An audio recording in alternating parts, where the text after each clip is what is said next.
1장 찬양 드리심으로 금요일 예배 하나님 앞에 드리겠습니다.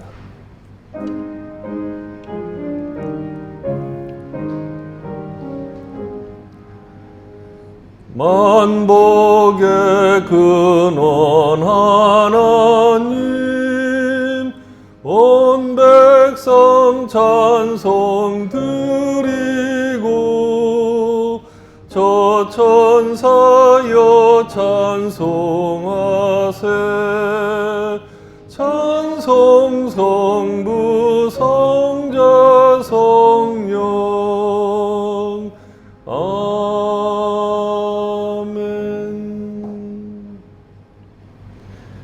하나님 아버지 감사합니다.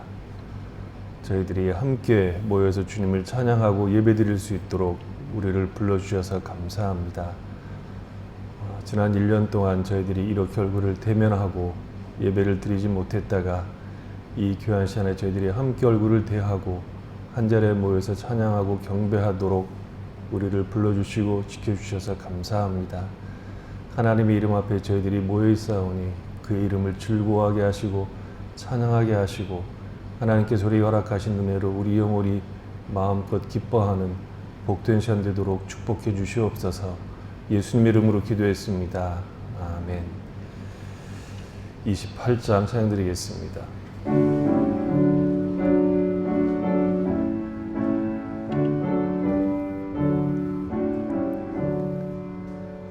복의 근원 강림하사 찬송하게 하소서. 한량 없이 자비하심 증량할 길 없도다. 천사들의 찬송가를 내게 가르치소서. 구속하신 그 사랑을 항상 찬송합니다. 주의 크신 도움받아 이때까지 왔으니 이와 같이 천국에도 이르기를 바라네. 하나님의 품을 떠나 죄에 빠진 우리를 예수 구원하시려고 보혈 흘려 주셨네. 주의 귀한 은혜 받고 일생 빚진 자 되네. 주의 은혜 사슬 내사 나를 주께 매소서. 우리 마음은 연약하여 범죄하기 쉬우니 하나님이 받으시고 천국인을 지소서.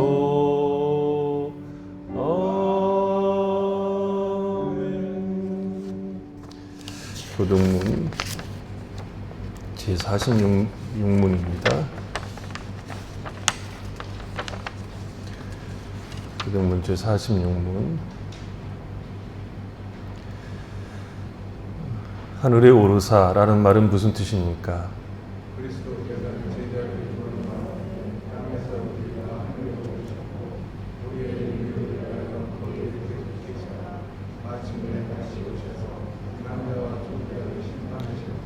제47문. 그러면 그리스도께서는 약속하신 대로 세상 끝날까지 우리와 함께 계시지 않습니까? 그리스도께서는 참 사람이시고 참 하나님이시며 인성은 그리스도께서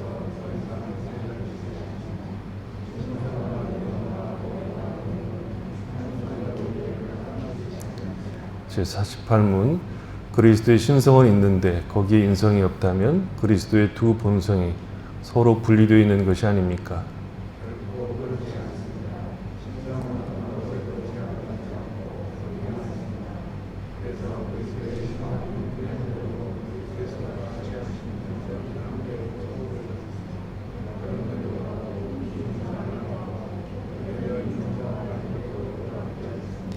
제49문 그리스도께서 하늘에 오르신 것이 우리에게 어떤 점에서 유익이 됩니까?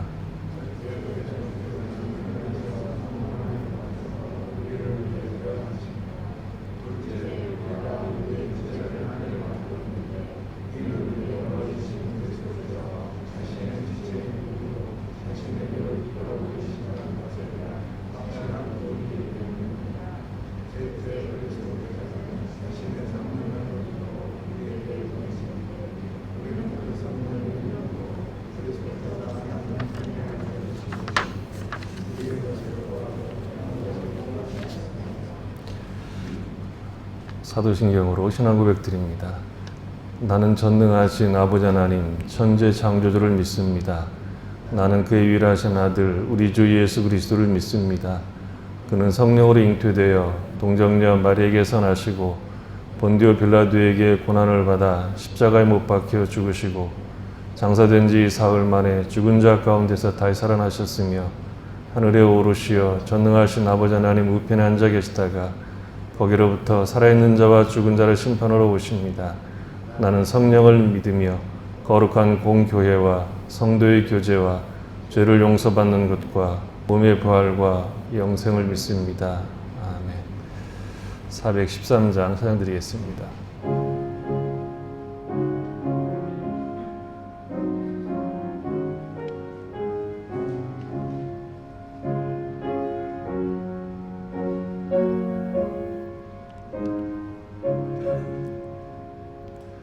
내 평생에 가는 길 순탄하여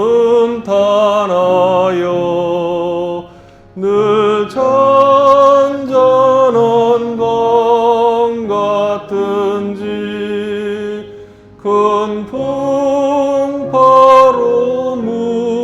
무섭고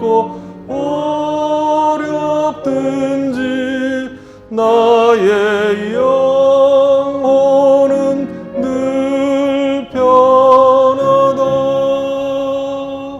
내 영혼 평안해. 내 영혼 평안해. 저 마귀는 우리를 삼키려고 입 벌리고 달려와도 주 예수는 우리의 대장되니 끝내 싸워서 이기리라. 내 영혼 평안해. 내 영혼 평안해. 내 지은 죄 주홍빛 같더라도 주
강규성 집사님 기도하시겠습니다.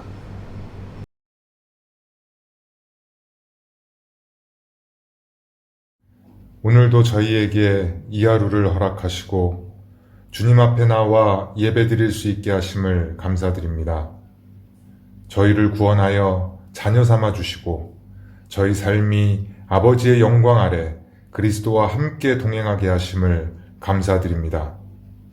더욱이 지난 1년간 코로나 팬데믹으로 인해 온라인으로 드릴 수밖에 없었던 금요일 예배를 오늘은 이렇게 주의 전에 나와 드릴 수 있도록 허락하심을 더욱더 감사합니다. 주의 전에 나와 예배드리는 성도와 부득이하게 가정에서 온라인으로 예배드리는 성도 모두 이 시간 하나의 마음으로 아버지 하나님께 감사하며 찬양하고 영광을 드리는 산제사가 되게 하옵소서. 아버지 하나님께 모든 영광과 존귀와 찬양과 감사를 드리는 예배가 되게 하옵소서. 이미 2000년 전 그리스도의 피로 사함을 받았으나 연약하고 어리석은 저희는 아직도 옛사람을 벗지 못하고 시험에 흔들리며 죄 가운데 있습니다. 십자가의 보혈에 힘입어 풍랑의 바다 위에 베드로처럼 발을 내디뎌 섰지만 구원의 기쁨과 충만한 은혜는 잊어버리고 그리스도를 바라보던 눈과 마음을 파도와 바람에 뺏기고 물에 빠져 허우적대는 저희의 죄를 고백합니다. 눈앞에 보이는 재물만을 쌓으며 주위를 둘러싼 세상의 권력을 쫓고 귓가에 울리는 달콤한 유혹에 취해 말씀을 왜곡하고 진리를 재단하며 독선적인 삶을 살아가는 저희의 죄를 고백합니다. 저희의 죄를 회개합니다. 저희를 회복시켜 주시고 아버지 하나님의 말씀을 쫓아 이 거친 풍랑의 바다를 그리스도만 바라보며 하늘의 영광이 세상에 임하는 그날까지 담대함으로 걸어가게 하옵소서. 준비된 말씀 가운데 성령의 은혜를 부으시고 저희가 말씀을 깨달아 아버지 하나님의 충만한 은혜를 누리게 하옵소서. 말씀을 전하는 입술을 주장하시어 말씀을 듣는 모두가 아버지 하나님의 의를 깨닫게 하시고 그 마음의 죄를 회개하게 하시며 죄에서 돌이켜 말씀을 의지하게 하시고 하늘의 영광을 바라보며 베푸시는 은혜 가운데 감사와 기쁨이 넘치게 하옵소서. 또한 말씀 전하는 자의 영육간에 강건함을 주시고 그의 삶의 모든 순간이 그리스도와 동행하는 시간이 되게 하옵소서. 장로의 신분으로 집사로 교사로 찬양대로 남녀 전도회로 또는 각각의 위치에서 예배를 위해 헌신하는 모든 일을 기억하여 주시옵소서. 각자의 역할을 기쁨으로 행하게 하시며 그리스도와 동행하는 성도의 본이 되게 축복하여 주옵소서. 하나님의 의를 이 땅 방글라데시와 세계 곳곳에 전파하는 선교사들을 축복하여 주옵소서. 그들의 건강과 가정과 자녀들 위해 아버지 하나님의 풍성한 은혜를 부으시어 영으로나 육으로나 부족하지 않게 채워주시고 바울과 같이 말씀의 능력을 받아 전하는 복음의 씨가 뿌리가 내리고 굳건하게 자라며 풍성한 열매가 맺어져 아버지 하나님의 영광이 열방에 나타나게 하옵소서. 그러므로 너희가 그리스도와 함께 다시 살리심을 받았으면 위의 것을 찾으라. 거기는 그리스도께서 하나님 우편에 앉아 계시느니라. 위의 것을 생각하고 땅의 것을 생각하지 말라. 이는 너희가 죽었고 너희 생명이 그리스도와 함께 하나님 안에 감추어졌습니다. 우리 생명이신 그리스도께서 나타나실 그때에 너희도 그와 함께 영광 중에 나타나리라. 이 모든 말씀 예수님의 이름으로 기도하였습니다.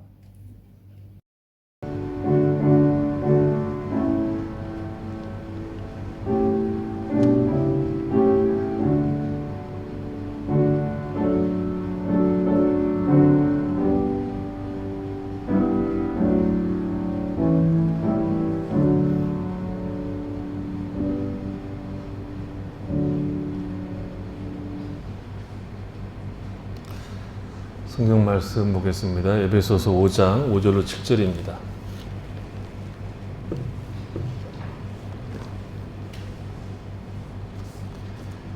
에베소 5장 5절로 7절.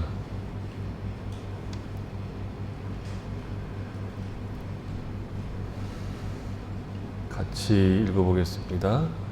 너희도 정녕 이것을 알거니와 음행하는 자나 더러운 자나 탐하는 자 곧 우상 숭배자는 다 그리스도와 하나님의 나라에게 기업을 얻지 못하리니 누구든지 헛된 말로 너희를 속이지 못하게 하라. 이로 말미암아 하나님의 진노가 불순종의 아들들에게 임하나니 그러므로 그들과 함께하는 자가 되지 말라.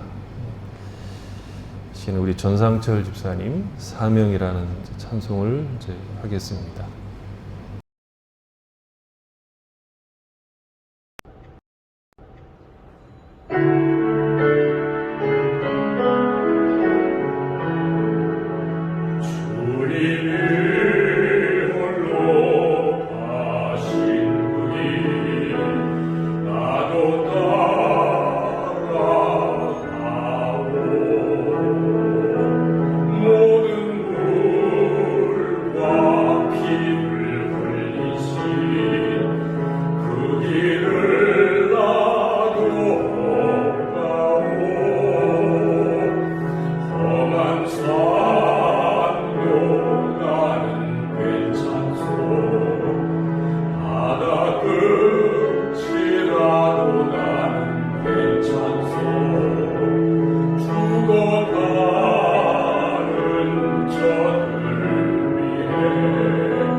하나님 아버지 감사합니다. 저희들에게 은혜를 베푸심으로 우리가 어느 때든 주님과 함께 주님의 은혜 가운데 잡혀 살 수 있도록 복을 주셔서 감사합니다.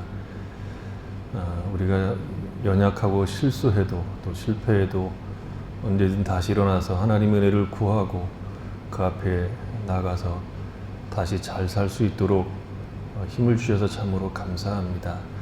하나님의 무궁하신 은혜와 사랑이 저희들에게 늘 함께하고 있다는 것을 깨닫고 우리가 언제든 담대하게 일어서서 하나님의 뜻을 좇아 살아갈 수 있도록 복을 허락하여 주시옵소서.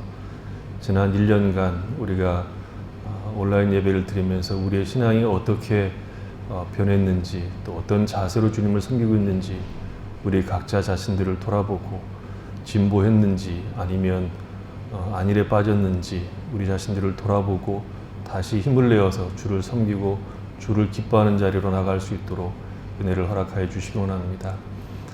우리가 약속하신 것들이 얼마나 큰가를 알고 그 약속을 부여잡고 하나님의 은혜 속에서 살아갈 수 있는 우리의 삶이 되도록 은혜 베풀어 주시옵소서. 이 시간 저희들이 말씀을 묵상할 때 힘을 주시고 큰 은혜 가운데 그 말씀을 통해서 힘을 얻도록 복을 내려 주시옵소서. 예수님의 이름으로 기도했습니다. 아멘. 오늘은 6절에 나오는 헛된 말에 대해서 생각을 해보려고 합니다.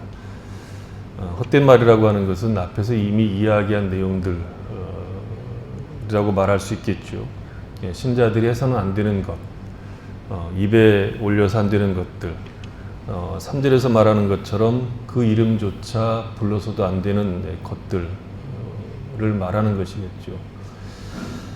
사전적인 용어로서 헛된 말이라고 하는 것은 공허한 말, 내용이 없는 말을 의미합니다.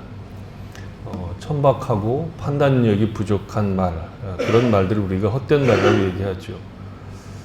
근데 사도 바울은 이 헛된 말이 사람을 속인다라고 얘기하고 있죠. 말하자면 뒤집어서 이제 생각해 보면 사람은 이 진실이 아닌 헛된 말에 귀를 기울인다, 그런 뜻도 됩니다. 그래서 그 결과로 하나님의 진노를 받게 된다고 얘기하죠.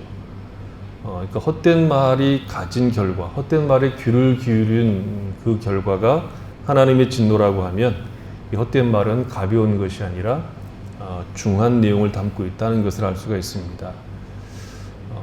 이 헛된 말이 그러면 구체적으로 무엇인지 한번 이제 예를 들어서 보겠습니다. 예수를 믿는 데 있어서 방해하는 세력들이 있습니다. 세상 그리고 자아, 마귀가 예수를 잘 믿으려고 할 때 우리의 발목을 잡는 세력들이죠. 이들은 서로가 서로에게 영향을 주면서 신앙을 방해합니다. 그 중에 세상은 드러내놓고 방해를 하고 속이고 노골적으로 협박을 하는 일을 한다고 할 수 있습니다. 왜냐하면 우리가 예수를 믿어도 세상에서 벗어날 수가 없기 때문에 그렇습니다. 세상을 살아야 하기 때문에 세상에서 필요한 것들이 하나님의 자녀로 사는 것을 방해하는 일이 허다하다는 것이죠. 신자는 예수를 믿고 세상을 살아내야 합니다. 진지하게 살아야 되고 성실하게 살아야 됩니다. 도망갈 수가 없다는 것이죠. 그러나 세상을 사는 것과 세상이 요구하는 것을 좇는 것은 다릅니다. 세상에 살되 세상에 속하지 않은 자로 살아야 하는데 세상에 살아야 하니까 세상의 것들을 어느 정도 인정하고 시류에 자신을 맡겨야 살아갈 수 있는 것이 아니냐 하는 생각들이 신자가 겪고 있는 어려움이고 그리고 늘 받는 시험이라고 할 수 있습니다. 신자에게 세상은 보이지 않는 것을 준비하는 곳으로 되어 있죠. 성경에서 세상을 살아가고 있는 신자를 얘기할 때 외국인이다, 나그네다 이렇게 이야기를 하죠. 그러나 세상은 언제나 보이는 것, 지금 내 손에 쥐는 것으로 힘을 삼고 성공과 행복을 약속하고 있는 곳입니다. 하지만 성경은 신자에게 세상에서 보이지 않는 것을 바라보고 그 나라가 요구하는 가치를 따라가는 것들이 헛되지 않을 것이라고 이야기하면서 낙심하지 말아라, 힘을 내라, 경계해라 이렇게 권면을 하죠. 그러니까 세상에서 신자들이 추구하는 것은 세상 자체가 아니라 영적인 것들이죠. 영적인 것을 심을 때 하나님이 그것을 기특하게 여겨서 육체의 열매를 주시는 것이 아니기 때문에 신앙으로 사는 것이 항상 어렵습니다. 히브리서 11장 13절에 보면 이런 이야기를 합니다. 13절에 보면 이 사람들은 다 믿음을 따라 죽었으며 약속을 받지 못하였으되 그것들을 멀리서 보고 환영하며 또 땅에서는 외국인과 나그네임을 증언하였으니 그들이 이같이 말하는 것은 자기들이 본향 찾는 자임을 나타냅니다. 그들이 나온 바 본향을 생각하였더라면 돌아갈 기회가 있었으려니와 그들이 이제는 더 나은 본향을 사모하니 곧 하늘에 있는 것이라. 이러므로 하나님이 그들의 하나님이라 일컬음 받으심을 부끄러워하지 아니하시고 그들을 위하여 한 성을 예비하셨느니라. 그러니까 신자는 약속하신 것들을 지금 여기에서 받는 것이 아니죠.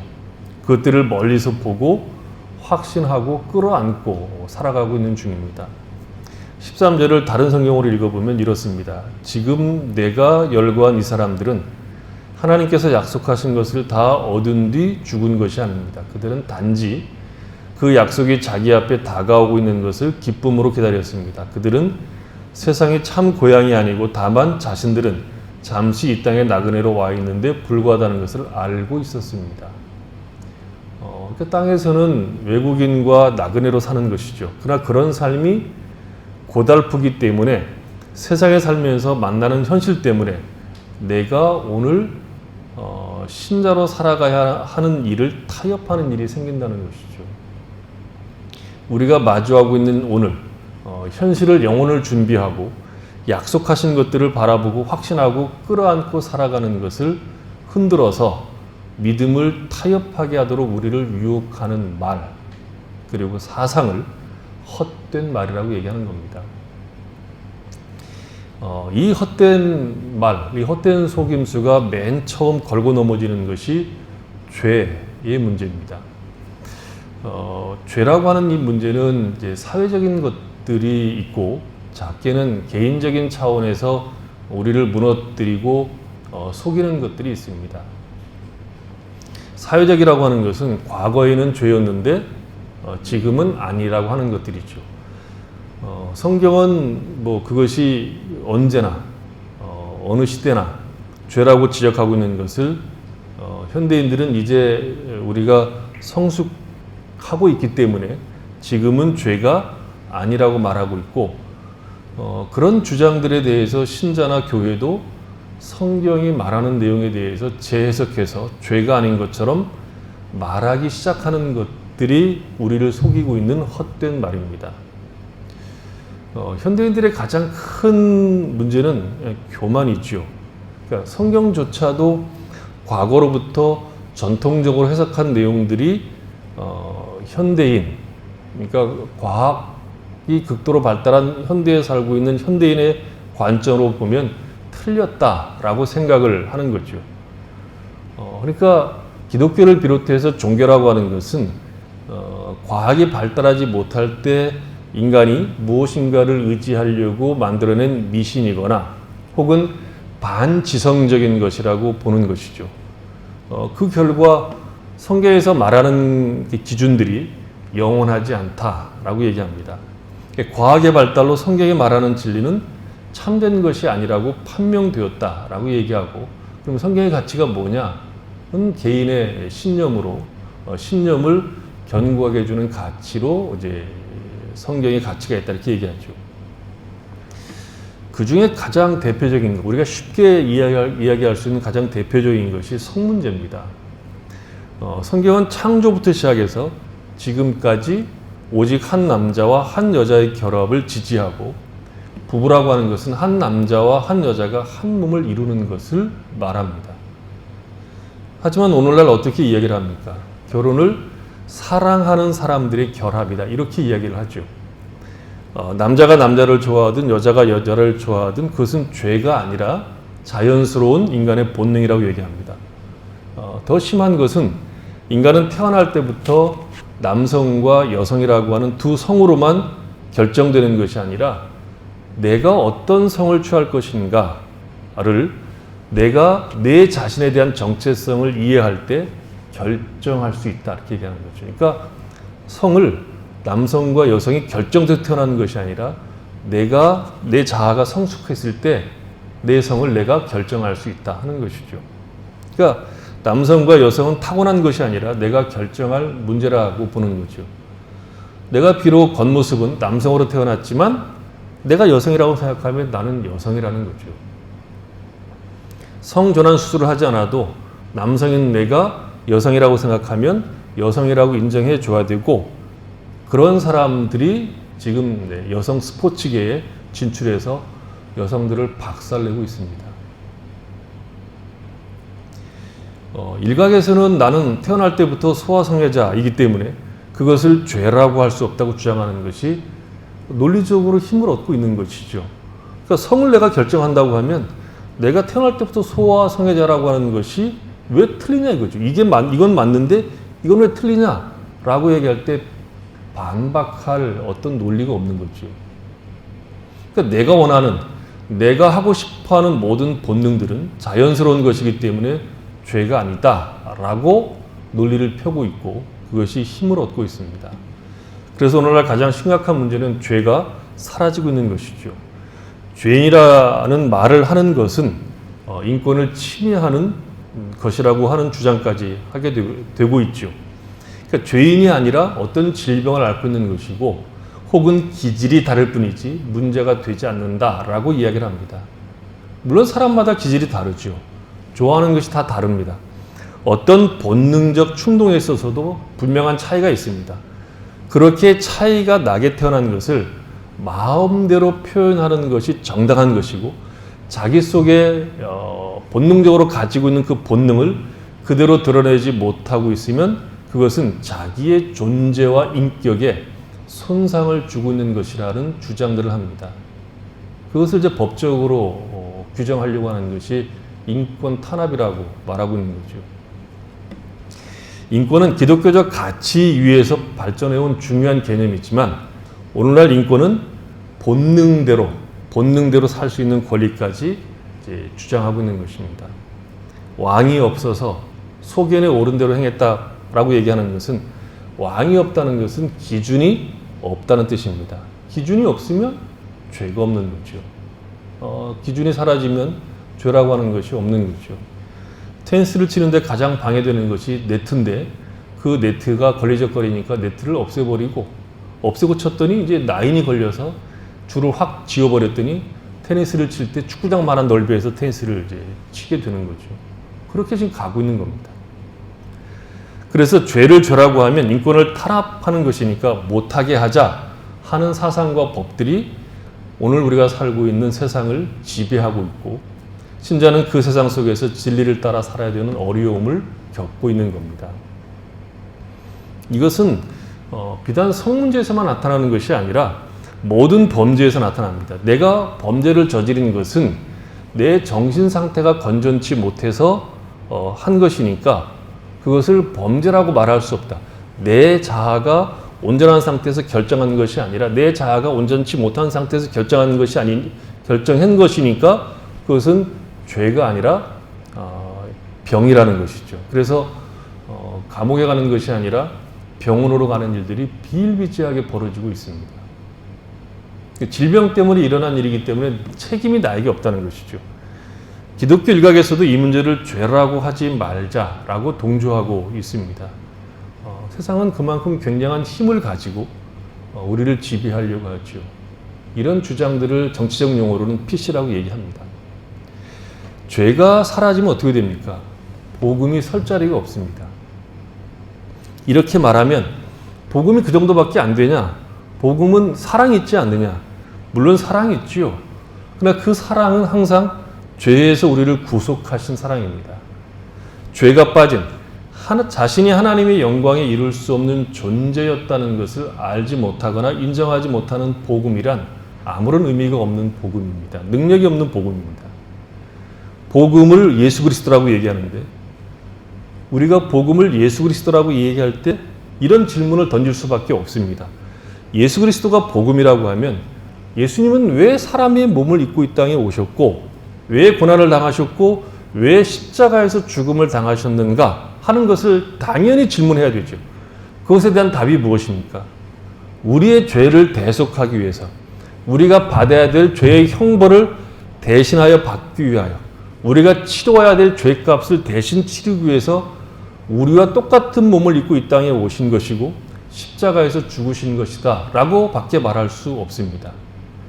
사랑의 정신을 보여주시기 위해서 오신 것이 아니라 우리를 죄에서 대속하시기 위해서, 당신을 화목제물로 드리기 위해서 오셨다라고 말하는 것이 성경입니다.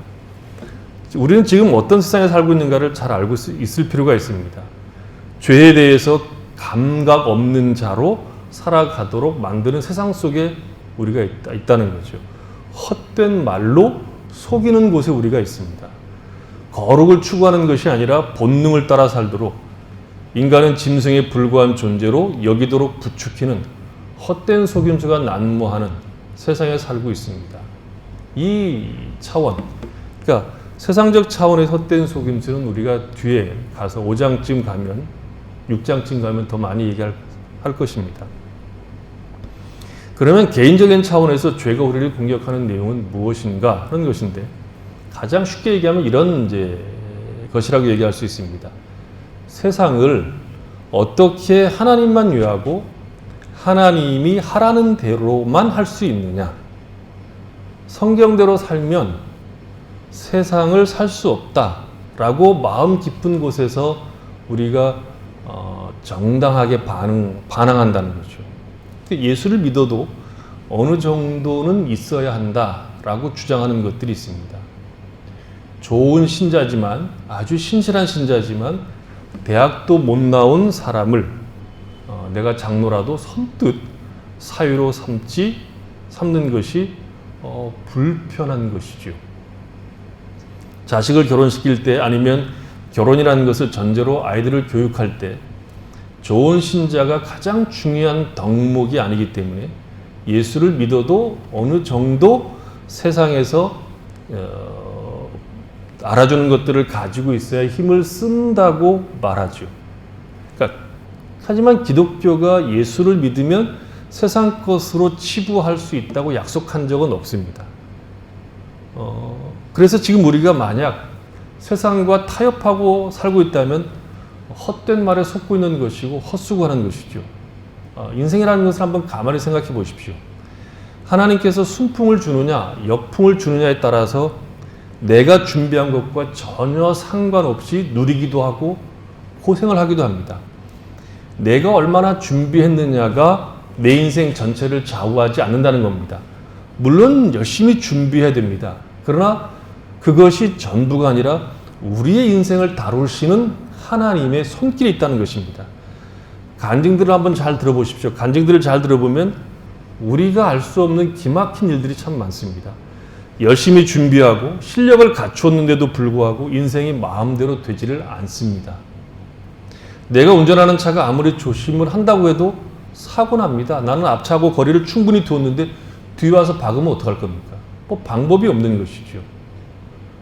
현대인의 최고의 병은 무엇일까요?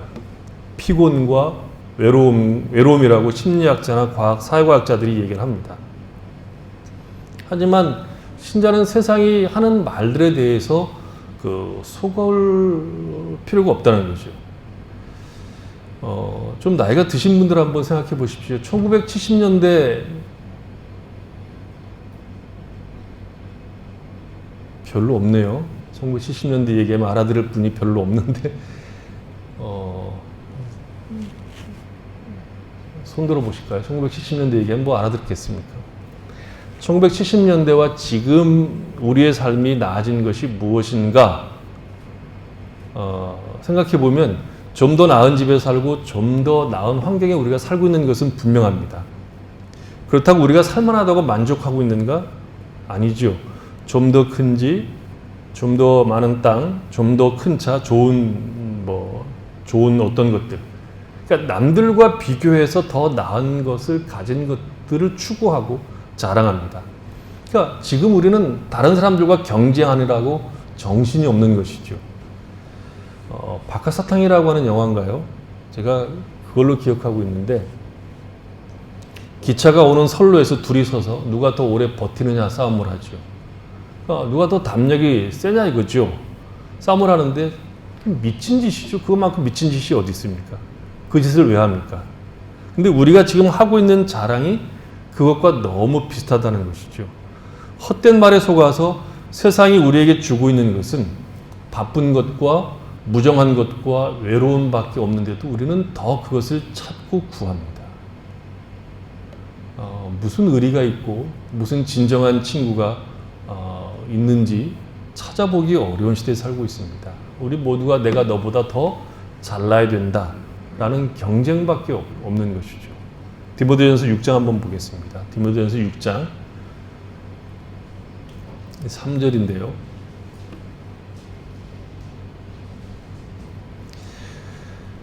디모데전서 6장입니다. 3절. 누구든지 다른 교훈을 하며 바른 말 곧 우리 주 예수 그리스도의 말씀과 경건에 관한 교훈을 따르지 아니하면 그는 교만하여 아무것도 알지 못하고 변론과 언쟁을 좋아하는 자니 이로써 투기와 분쟁과 비방과 악한 생각이 나며 마음이 부패하여지고 진리를 잃어버려 경건을 이익의 방도로 생각하는 자들의 다툼이 일어나느니라.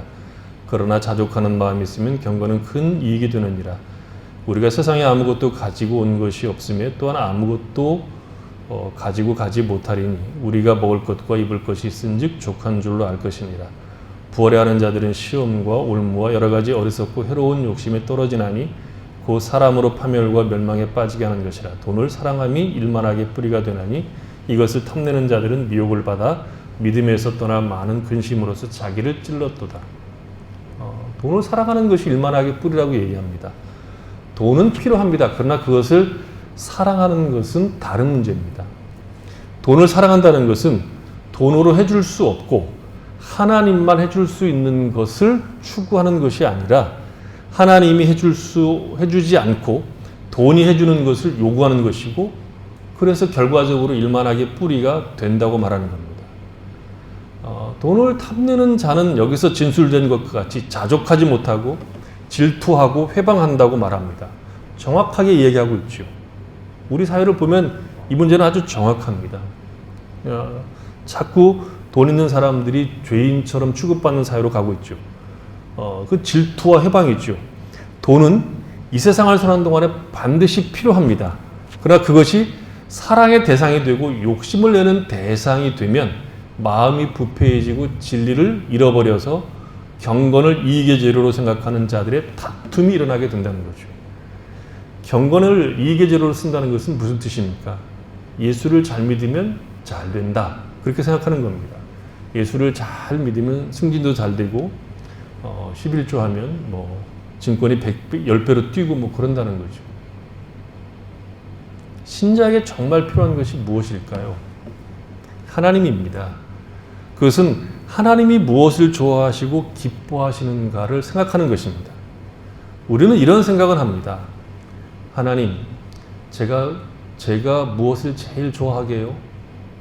이런 생각을 하죠. 하나님, 제가 제일 좋아하는 거 한 번만 딱 주시면 안 되겠습니까? 하나님에게는 하루가 1000년 같고 100억이 1원 같다고 그러시는데 한 10원만 주시면 안 되나요? 근데 하나님이 답을 해주셨어요. 좋다, 내가 주겠다. 근데 하루만 기다려라. 그래서 우리가 다 기다리다가 다 죽는 거죠. 목 빠지게.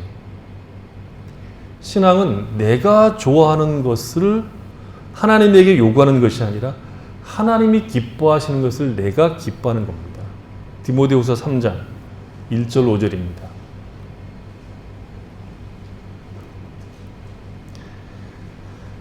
디모데후서 3장 1절 5절.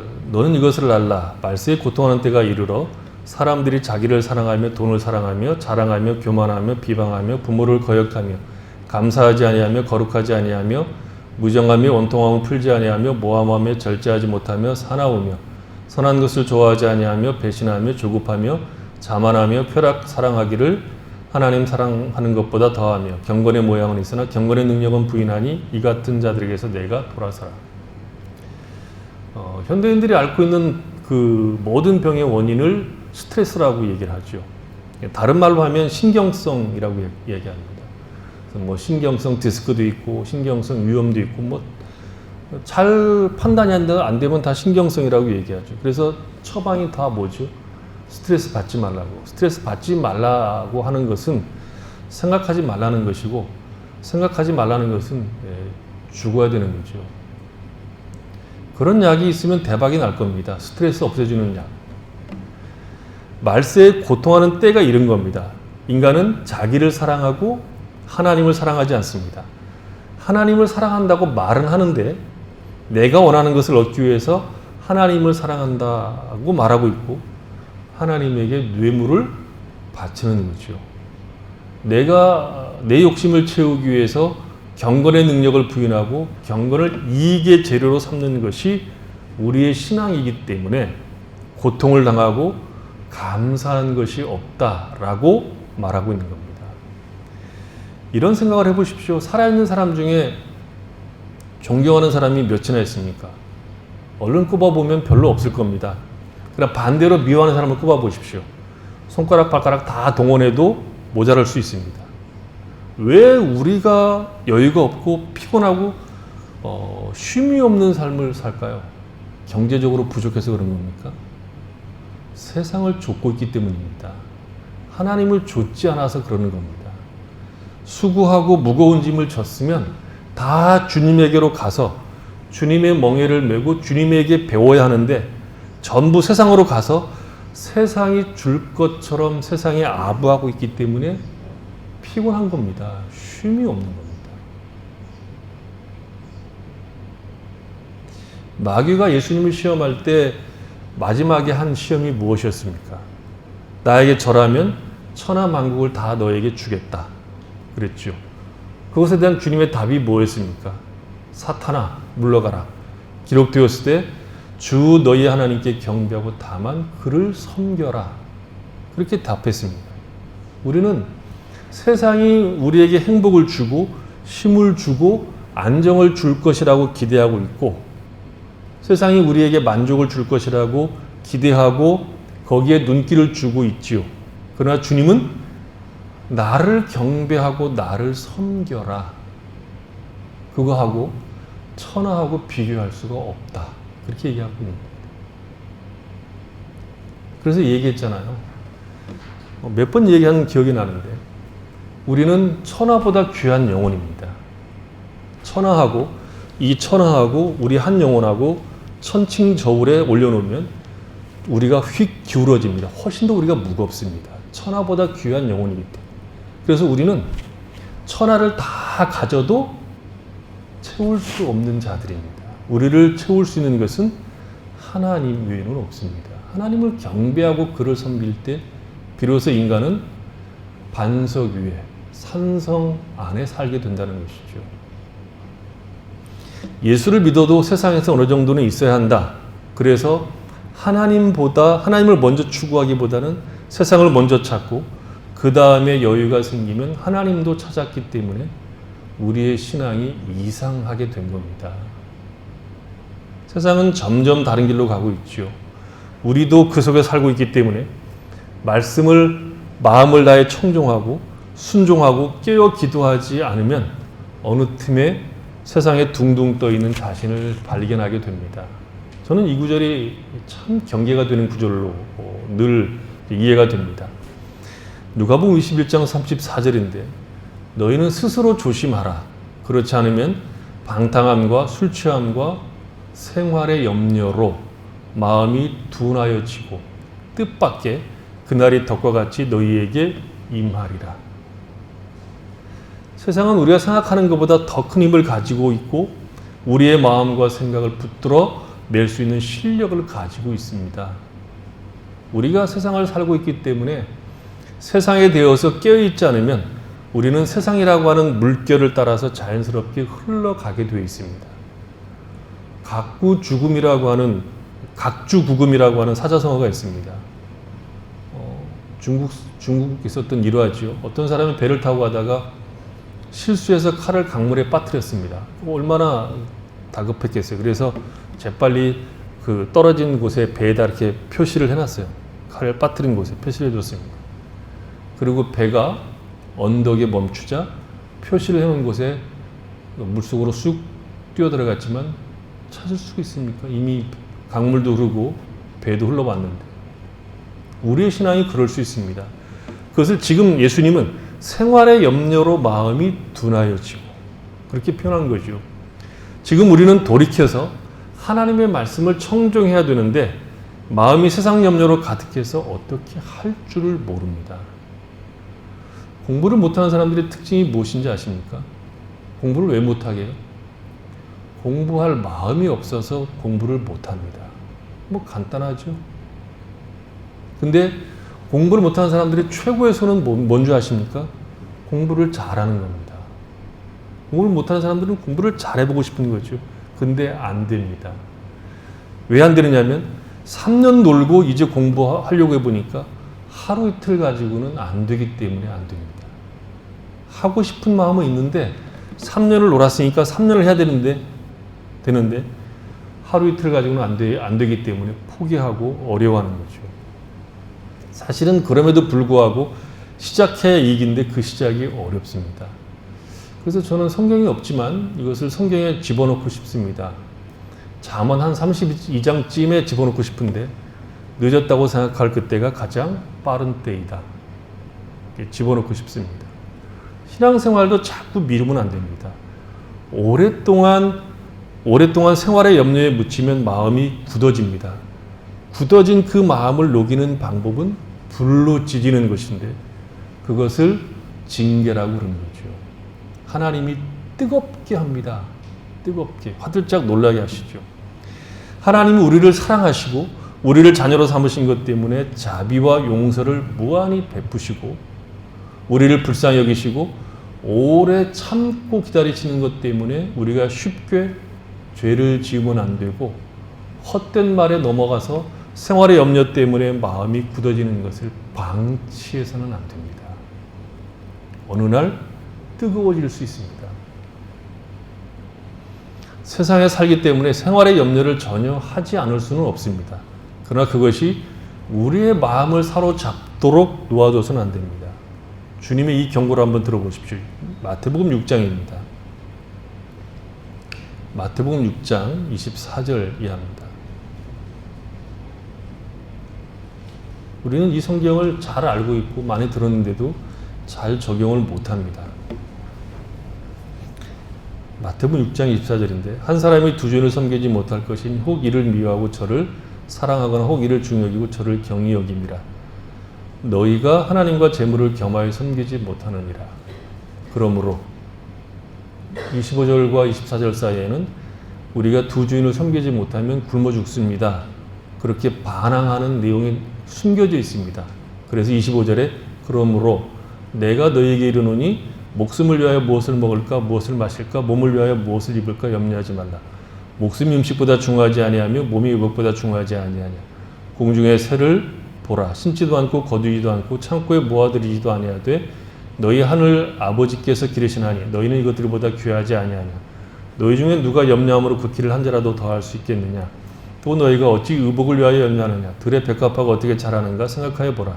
수고도 아니하고 들쌈도 아니하느니라. 그러나 내가 너희에게 말하노니 솔로몬의 모든 영광으로도 입은 것이 이 꽃 하나만 갖지 못하였느니라. 오늘 있다가 내일 아궁이에 던져지는 들풀도 하나님이 이렇게 입히시거든 하물며 너희일까 보냐. 믿음이 작은 자들아. 그러므로 염려하여 이르기를 무엇을 먹을까 무엇을 마실까 무엇을 입을까 하지 말라. 이는 다 이방인들이 구하는 것이라. 너희 하늘 아버지께서 이 모든 것이 너희에게 있어야 할 줄을 아시느니라. 그런즉 너희는 먼저 그의 나라와 그의 의를 구하라. 그리하면 이 모든 것을 너희에게 더하시리라. 그러므로 내일 일을 위하여 염려하지 말라. 내일 일은 내일 염려할 것이요 한날의 괴로움은 그날로 족하니라. 생각하라는 것이죠. 뭘요? 우리의 삶을 누가 주관하고 계신지. 우리의 염려가 우리의 삶의 문제를 해결하는 것이 아닙니다. 우리는 이런 주님의 명백한 말씀을 읽어도 한쪽에서 이런 소리를 합니다. 세상을 살다 보면 양보할 수 없는 것이 있다는 거죠. 다른 것은 없어도 되는데 꼭 이것만큼은 있어야 된다고 우기는 것이 있다는 거죠. 그게 뭡니까? 그러니까 아무리 예수를 믿어도 이것만큼은 반드시 필요하다고 생각하고 주장하는 것들이 있습니다. 체면이라는 것도 있고 자존심이라는 것도 있고 아무리 생각해도 돈은 있어야 되고 어디에 내놔도 폼 잡을 만한 어떤 것들 뭐 학교라든지 뭐 직장이라든지 이런 것들이 있어야 된다라고 주장을 하죠. 생각해 보십시오. 체면이라는 것을 하나님이 세워주셔야지 내가 아무리 폼 잡는 것이 있더라도 하나님이 주시지 않으면 다 꽝입니다. 우리는 지금 여기에서 무엇을 해야 되는가 하면 하나님 만날 준비를 해야 됩니다. 우리가 가지고 있는 모든 것들은 다 그것을 위해서 존재하는 겁니다. 오늘은 주님을 만날 날로 준비되는 날들로 허락된 것입니다. 세상의 것을 얻어야 영화롭게 되는 것이 아니고 체면이 세워지는 것이 아닙니다. 그런데 우리는 자꾸 속습니다. 예수를 믿어도 이것이 있어야 된다고 하는 말들에 자꾸 속습니다. 어쩌면 우리는 속고 있는 것이 아니라 속고 싶은지도 모릅니다. 예수님이 오십니다. 우리가 하나님을 만날 겁니다. 그것은 정해진 겁니다. 언제인지 몰라서 그렇지 그것은 정해진 겁니다. 그러면 우리에게 허락된 날들, 지금 우리가 사는 세상은 전부 그 만남을 위하여 준비하는 날들로 허락된 것입니다. 그것을 오늘 한날 괴로움은 한날로 족하다. 내일로 미루지 말고 오늘 내가 어떤 형편에 있든지 먼저 그 나라와 의를 구하라는 거죠. 나머지 것들은 하나님이 책임진다는 겁니다. 그러니까 헛된 말 속에 속으면 세상에 절하고 불순종하게 되어 있다고 말합니다. 세상은 자꾸 우리를 속입니다. 하나님만으로는 안 된다. 세상을 살려면 세상을 알아야 하고 세상 법칙을 따라야 한다고. 우리는 거기에 자꾸 속습니다. 이스라엘 백성들처럼 말이죠. 구약에서 강조하는 것이 무엇입니까? 하나님을 경외하는 것이 지식의 근본이고 지혜의 근본이다. 거룩하신 일을 아는 것이 명철이다라고 얘기하죠. 그래서 하나님 말씀을 잘 들어야 한다고 강조하는데 이스라엘 백성들은 하나님만으로는 안 된다. 하나님만으로는 살기가 힘들다라고 주장하면서 바알도 가져왔고 아세라도 가져왔고 애굽의 눈길을 주다가 아수르의 몸을 팔고 바벨론의 영혼을 파는 짓을 한 겁니다. 그게 구약 이야기고 우리 이야기일 수 있습니다. 속지 마십시오. 세상은 텅 빈 겁니다. 아무것도 없습니다. 강력한 힘을 가진 것처럼 보이지만 하나님의 통치 안에 있습니다. 말씀을 따라 살아야 합니다. 지혜를 구하셔야 됩니다. 하나님만이 나의 보호자이심을 굳게 믿어야 합니다. 그리고 거기에서 경건의 연습을 하겠다고 굳게 결심하셔야 됩니다. 세상을 아는 일에 문을 닫고 주님의 말씀을 듣기를 힘을 쓰셔야 됩니다. 세상에서 손해를 보더라도 말씀을 따라 살겠다고 굳게 결심하고 그 길을 갈 때 하나님의 인도와 보호하심이 있기를 구하십시오. 처음부터 잘하려고 하지 말고 하나씩 하십시오. 지금까지 놀았다면 지금부터 하시면 됩니다. 내일로 미루지 말고 오늘부터 하십시오. 오늘부터 성경 보고 오늘부터 기도하고 오늘부터 내가 하나님을 경외하는 것, 내가 하나님을 섬기는 것이 천하만국보다 훨씬 더 천하만국이 줄 수 없는 영광과 복이 있다는 것을 확인하리라. 그렇게 결심하셔야 됩니다. 헛된 말에 속지 마십시오. 사도 바울이 괜히 한 얘기 있습니까? 속는다고요. 헛된 말에 속지 마십시오. 잠깐 위로를 주는 것들에 목마르지 말고 하나님만이 주실 수 있는 것, 하나님만이 우리에게 허락된 생명과 복으로 자신을 채우기로 결심하십시오. 물론 이런 말들이 세상을 대충 살아야 된다 그런 뜻이 아닙니다. 우리는 누구보다도 성실하게 살아야 되지만 세상이 약속한 것 때문에가 아니라 하나님이 약속한 것들, 하나님의 사람으로 살아야 되는 그 성실 때문에 우리는 세상에 살고 있다는 것을 늘 명심하시고 세상에 속지 마시고 하나님이 주신 것들로 만족하고 기뻐하고 그것으로 우리의 속을 매일매일 채워가는 성도의 삶을 살기를 바랍니다. 기도하겠습니다.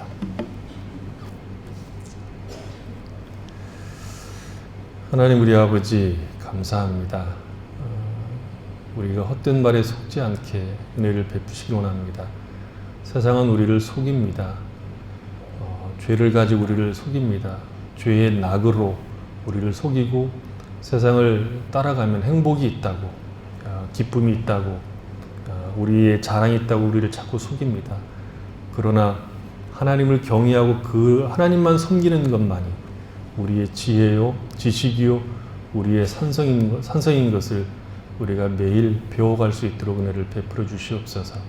그래서 세상이 주는 것이 아닌 하나님이 주는 것으로 우리가 기쁨이 있고 감사가 있는, 만족이 있고 쉼이 있는 삶을 살 수 있도록 은혜 베풀어 주시옵소서. 예수님의 이름으로 기도했습니다. 아멘. 435장 찬양드리겠습니다.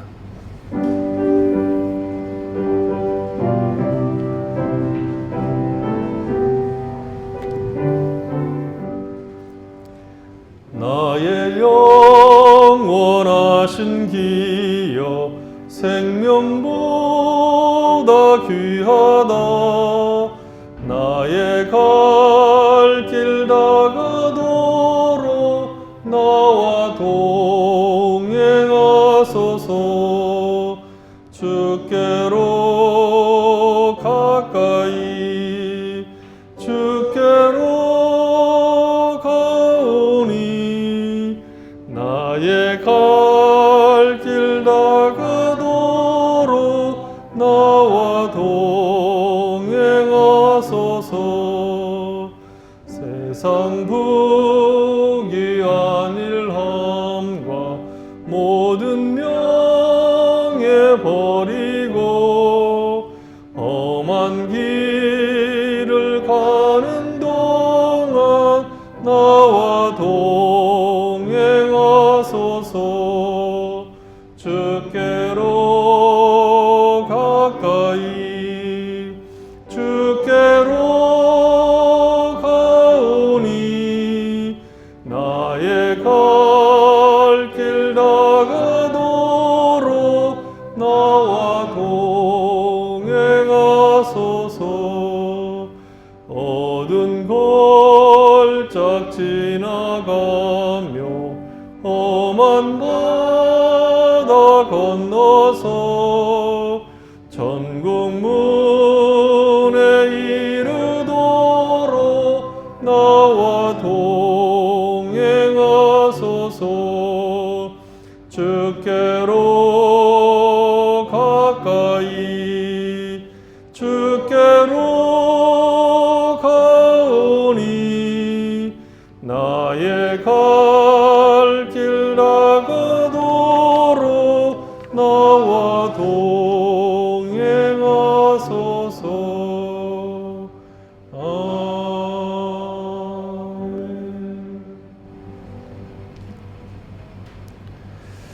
하나님 아버지 감사합니다.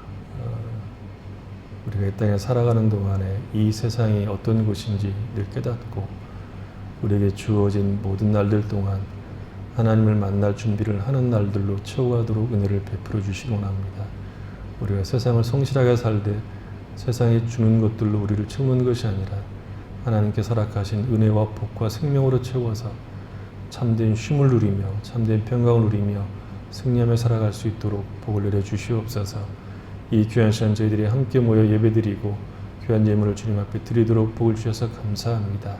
드려진 예물이 귀한 곳에 쓰임받게 하시고 드린 손길들 주님께서 복을 내려주셔서 저들이 주님 앞에 허락된 인생을 살아갈 때 주께서 주시는 것들로 인하여 감사하고 기뻐하며 주님을 섬기며 이웃들을 섬기며 살아갈 수 있는 풍성한 삶이 되도록 은혜를 베풀어 주시옵소서. 하나님 우리 아버지 연약한 성도들을 강건케 하시고 주님 앞에 기도하는 성도들의 기도를 응답하시고 탄식하며 기도하는 성도들의 기도를 응답하셔서 저들이 하나님 우리와 함께 하심을 이 땅에서 맛보며 힘을 얻어 살아갈 수 있도록 복을 내려 주시옵소서. 몸이 아픈 성도들을 강건케 하시고 세임을 허락하여 주시옵소서. 흩어져 있는 자녀들을 기억하시고 어느 곳에 있든 하나님이 저들을 꼭 붙드셔서 하나님의 사람들로 온전케 자라갈 수 있도록 복을 내려 주시옵소서. 예수님의 이름으로 기도했습니다. 아멘.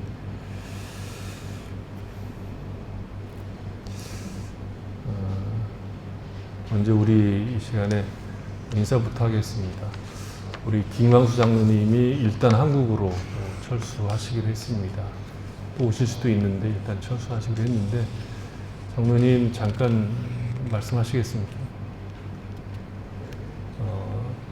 아마 저기 계신 분들은 영상으로 보시는 분들은 못 볼 것 같고 이쪽으로 나오세요. 가운데로.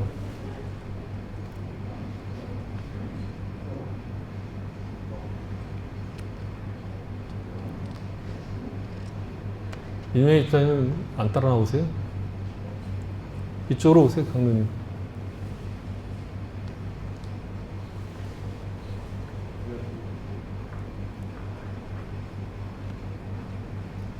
저희가 지난해 3월 달에 한국에 갔다가 그 1년 정도 있다가 여기 왔어요. 가져왔는데 한국에 쭉 있은 몇 달 동안 참 좋더라고요. 보기 좋고 그런데 몇 달이 지나가니까 방송다가 좀 그리워지고 그런 생각이 들었어요. 저는 지나온 그 인생을 보면은 방글라데시 두 아들을 데리고 그들과 함께 살고 아침 저녁을 같이 보고 또 금요일에 되면 같은 교회 나오고 그 날들이 저희가 인생에 있어가지고 가장 행복했던 날들이라고 저는 기억이 그렇게 되어 있습니다. 앞으로의 인생도 어떻게 될지는 모르지만 하나님께서 합당한 그런 축복을 주시지 않을까 그런 기억을 보고 아까 말씀하신 대로 여기 계신 성도님들도 지금까지 삶이 어떨지 또는 앞으로의 삶이 어떨지 몰라도 하나님께서 하나님을 믿고 의지하고 할 때에 은혜를 베푸시고 함께 하시는 걸 말씀을 믿고 그렇게 사시는 그런 삶을 사셨으면 좋겠습니다. 감사합니다. 영상으로 보시는 분들은 못 들으실 것 같아요. 광고 말씀드리겠습니다.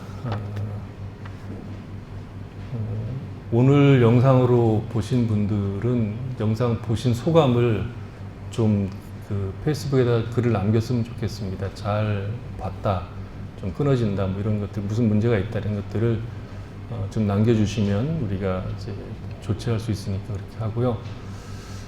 방글라데시 상황이 계속 안 좋아지고 있는데 셧다운 되더라도 금요일 예배가 금요일 이 비대면 대면 예배는 지속하겠습니다. 송출 문제가 있었기 때문에 저희가 이렇게 영상 녹화를 했는데 만약 송출이 전혀 문제가 없으면 셧다운 되더라도 이 정도 인원이면 전혀 저는 문제가 없다고 생각하니까 예배를 이렇게 대면 비대면 예배로 지속해서 드리도록 하겠습니다.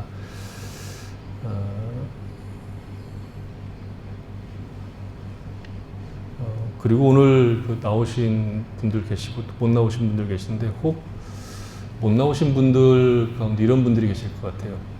저도 우리 집사람이 자기 자신에 대해서 환기시키더라고요.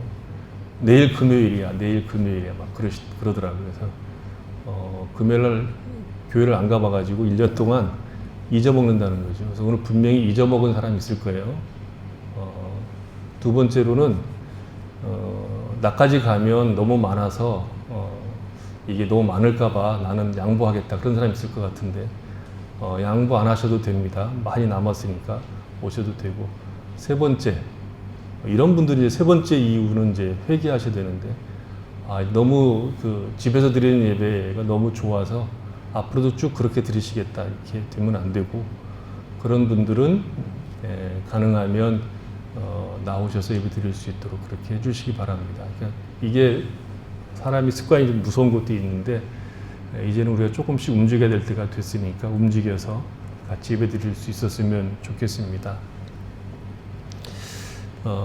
슬픈 소식인데요. 라샤이에서 선교 사역하셨던 서진경 목사님이 어제 저녁에 하나님께서 부르셔서 하늘나라로 가셨습니다. 어제 저녁에 돌아가셨는데 오늘 아침에 통화해 보니까 오늘 거기 나샤이 지역에다가 매장을 하신다. 그래서 오늘 선교사 몇 분들이 가셔서 거기 지금 장례를 하고 있는 것 같아요. 그래서 우리 이제 서진경 목사님이 돌아가시면 사모님 홀로 계시거든요.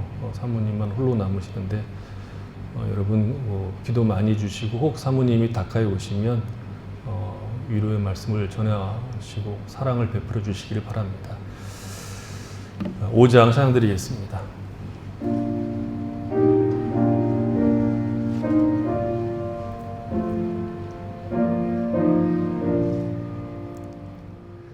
이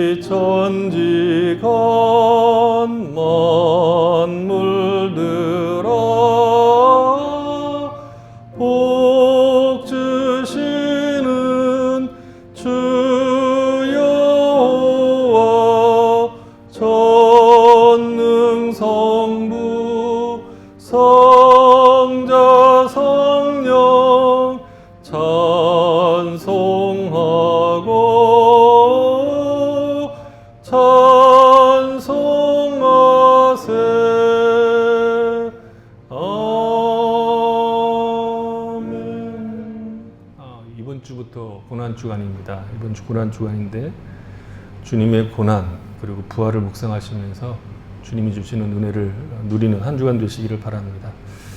기도하겠습니다.